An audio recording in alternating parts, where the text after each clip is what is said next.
Sejumlah warga yang tinggal bersebelahan di sebuah perumahan yang terdapat di daerah Priuk, Tangerang, Banten, di malam menjelang pagi itu diganggu dengan suara bising khas cekcok rumah tangga yang datang dari sebuah rumah yang ditinggali oleh Pak Sutri dengan dua orang anak gadisnya. Dengung gaduh itu terdengar seperti orang yang sedang marah, memaki, dan pula dihiasi dengan kata-kata minta tolong. Rangkaian kegaduhan yang terjadi di sekitar jam 1 malam itu berakhir sekitar jam 3 subuh. Warga sekitar yang tahu akan kejadian tersebut tak mau ambil pusing. Segera setelah suara bising itu tak terdengar lagi, warga sekitar kembali terjaga dalam mimpi-mimpi indahnya. Senin 12 Februari di tahun 2018 jam 3 sore, namanya Ibu Yati. Di sore itu ia mendatangi rumah yang dini hari tadi dicurigai menjadi tempat suara gaduh itu berasal. Bu Yati di sore itu rencananya berniat mau nagih uang arisan kepada istri pemilik rumah. Rumahnya lengang, lampu depan masih menyala. Semua kendaraan baik yang roda 4 dan roda 2 lengkap terparkir di halaman rumahnya. Itu adalah hal janggal yang pertama. Lalu yang kedua, ketika Ibu Yati mencoba mendekati dan bersapa kepada pemilik rumah, ia ngeh. Pada saat itu, pintu rumah tak terkunci. Bu Yati gak mau ambil pusing. Segera langkahnya ia lajukan menuju rumah Pak RT setempat untuk melaporkan pemandangan yang baru aja ia lihat, terutama terkait suara bising atau gaduh yang terdengar tengah malam tadi. Singkatnya, setelah Pak RT dan warga setempat berdatangan dan berusaha untuk masuk ke dalam rumah itu, betapa kaget mereka ketika yang ditemukan adalah ceceran noda merah yang berasal dari tubuh yang tergeletak di depan kamar. Bukan saja satu, melainkan 3 tubuh sekaligus ditemukan sore itu. Korban yang merupakan istri pemilik rumah dan kedua anaknya itu ditemukan dalam posisi saling berpelukan. Keluarga histeris melihat penampakan yang sungguh menyayat hati itu. Tak henti sampai di situ. Kengerian pun kemudian kembali berlanjut ketika salah seorang warga menemukan sang suami terkulai lemas di kamar belakang dengan kondisi tubuh penuh dengan noda merah dan terdapat pula luka terbuka di beberapa area tubuhnya. Namun syukurlah ia masih hidup. Di dalam video kali ini, saya mau ajak kalian semua untuk membahas sebuah kasus penghilangan nyawa yang pernah terjadi pada tahun 2018 lalu di Priuk, Tangerang, Banten. Kisah sedih ini menyelimuti sebuah keluarga yang tinggal di perumahan Taman Kota Permai 2, Tangerang, Banten. Belakangan diketahui pemicu dari kejadian ngeri ini adalah terkait hutang dan piutang. Lalu apa yang sebetulnya terjadi? Siapa pelaku yang tega melakukan tindakan di luar akal sehat ini? Jadi begini.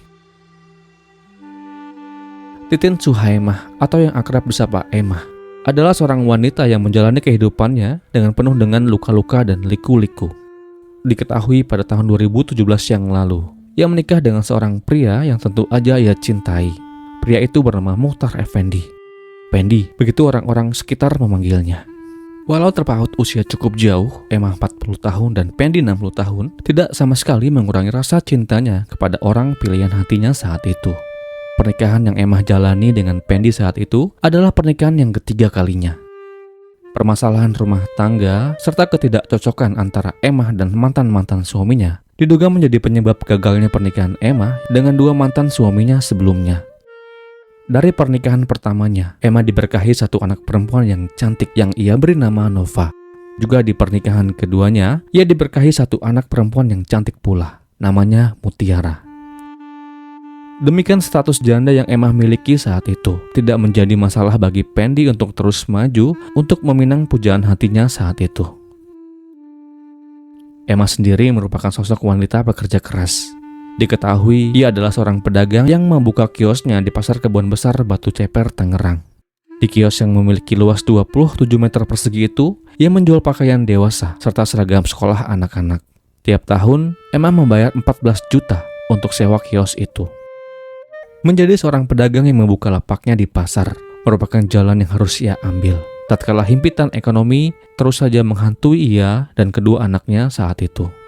Cobaan makin menjadi tatkala suami Emah yang kedua terlibat kasus narkobita, yang kemudian hal tersebut membuatnya harus berurusan dengan polisi, dan penjara adalah tempat di mana mantan sang suami Emah berlabuh.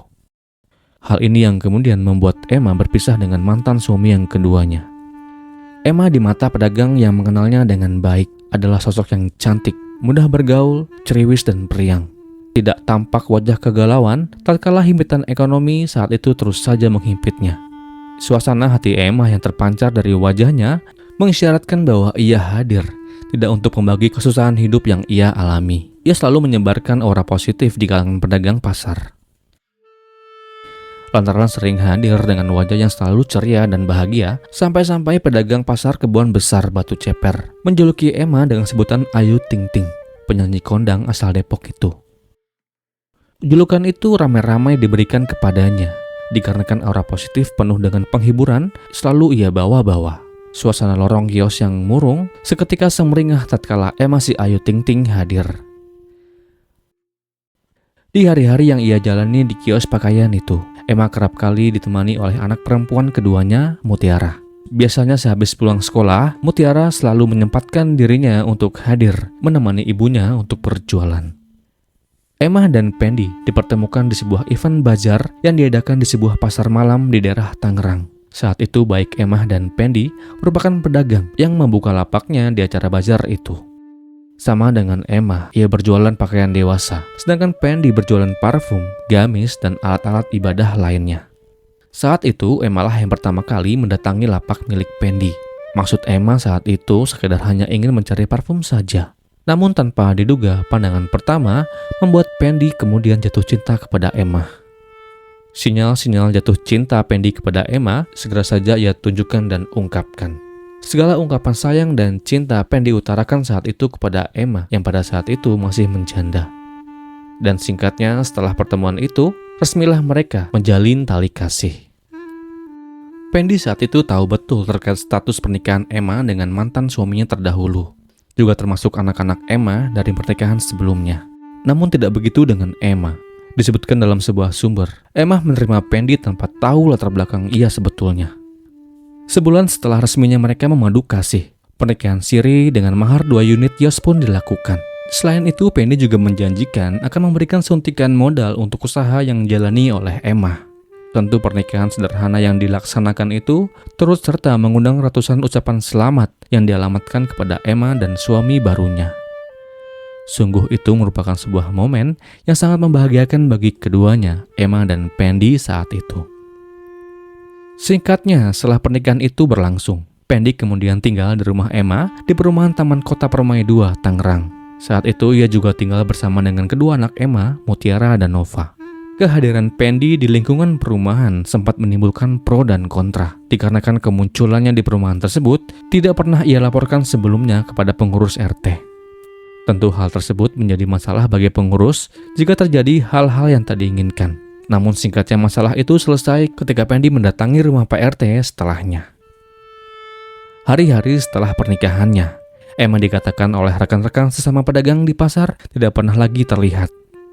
Ketiga kios yang ia miliki tidak pernah pula ia jaga lagi. Saat itu Emma memperkerjakan beberapa orang untuk menjaga kios-kiosnya itu.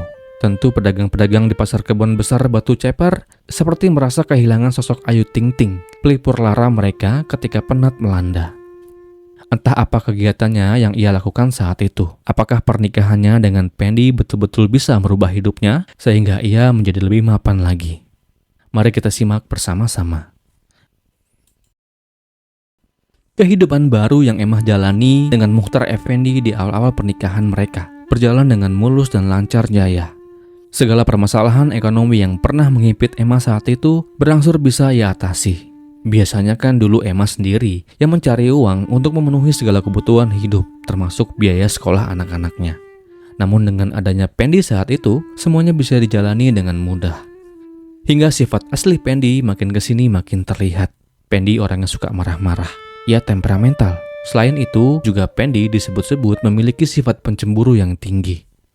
1 tahun seusai pernikahan bahagia itu, perselisihan rumah tangga antar mereka makin sering terjadi. Cekcok verbal maupun fisik juga kerap kali mewarnai hari-hari mereka. Bahkan tetangga yang rumahnya saling bersebelahan seringkali mendengar suara ribut-ribut yang datang dari rumah nomor 5 itu. Suara pecahan piring juga tak luput menghiasi hari-hari warga. Suara bising ribut-ribut yang terdengar itu sempat menjadi perhatian salah seorang warga yang kemudian mencoba menanyakan kepada penghuni rumah. Ada apa ya Pak? Apakah semuanya baik-baik saja? Tanya tetangga yang penasaran. Namun kala itu Pendi lah yang menjawab dan meyakinkan bahwa keluarganya baik-baik saja dan tidak terjadi masalah yang berarti. Ada juga sebuah momen adu mulut yang terjadi antara dua insan itu, cuma dikarenakan Emma menerima telepon di malam hari. Pendi yang curiga lantas meluapkan kecemburuannya dengan membentak Emma. Jelas saja warga-warga yang tinggal di sekitar rumah Emma menjadi heran dibuatnya. Dikarenakan warga yang bertahun-tahun hidup tentram tanpa ada masalah itu terusik sejak adanya Pendi di rumah Emma. Puncaknya adalah ketika Emma secara diam-diam atau sepihak melakukan transaksi tanpa seizin dari Pendi. Kala itu Emma membeli 1 unit mobil tanpa sepengetahuan atau tanpa seizin dari suaminya. Pendi tahu dan sadar bahwa Emma di siang itu tiba-tiba datang ke rumahnya dengan mengendarai sebuah mobil baru, yang kemudian katanya mobil itu ia dapatkan dengan cara mencicilnya. Jelaslah hal tersebut membuat Pendi murka, dikarenakan menurut Pendi membeli barang secara mencicil adalah sesuatu yang tidak berjalan dengan prinsip kepercayaan yang ia anut saat itu. Selain itu, Pendi juga tak mau terbebani dengan kewajiban untuk membayarnya setiap bulan. Dan dari hal inilah, Pendi merasa tidak dihargai oleh Emma. Ia merasa harga dirinya sebagai suami telah diinjak-injak. Dan dari sini pula lah, malapetaka itu mengintai Emma, Nova, dan Mutiara. 11 Februari tahun 2018, cekcok itu telah mencapai puncaknya. Di malam itu, di sela-sela waktu tidur mereka, Emma kemudian berujar kepada sang suami. Saat itu ia mengatakan bahwa mobil yang ia cicil menunggak selama 3 bulan belum ia bayar. Dikatakan pula saat itu Emma sudah sering kali mendapatkan teguran dari leasing untuk segera membayarkan tunggakannya. Sebab jika tidak segera dibayarkan, maka mereka tidak akan segan-segan untuk mengirimkan tim mata alangnya. Sontak ucapan Emma di malam itu membuat Pendi menjadi marah jadi-jadinya. Ia benar-benar tak suka dengan kabar yang baru aja ia dengar. Pendi pun kemudian mengumpat kepada Emma dengan nada kasar dan keras. Lalu umpatan itu Emma balas dengan 1 buah tampar yang melayang dan mendarat dan mengenai wajah Pendi. Alih-alih meredakan emosinya, Pendi malah bangkit berdiri. Ia berjalan keluar kamar dan segera menuju dapur. Di dapur ia ambil sebuah sajam miliknya dan segera balik menuju kamar atau tempat di mana Emma, Nova, dan Mutiara berada. Selanjutnya tanpa babi bu, Pendi yang gelap mata mengarahkan sajamnya itu ke arah leher, dada, dan perut sang istri berkali-kali tanpa ampun. Seketika tajam yang Pendi arahkan membuat ibu 40 tahun itu tumbang ke lantai. Tumbangnya Emma turut serta disaksikan oleh Mutiara yang histeris melihat ibunya tergeletak dengan noda merah yang terus saja membanjir kala itu di lantai. Mutiara cuma bisa bilang, "Sudah Abi, cukup." Permintaan untuk menyudahi aksi tersebut tidak betul-betul Pendi indahkan. Selanjutnya kembali Pendi melakukan hal yang sama dengan apa yang ia lakukan kepada istrinya. Sajam itu ke arah tubuh anak tirinya berkali-kali pula.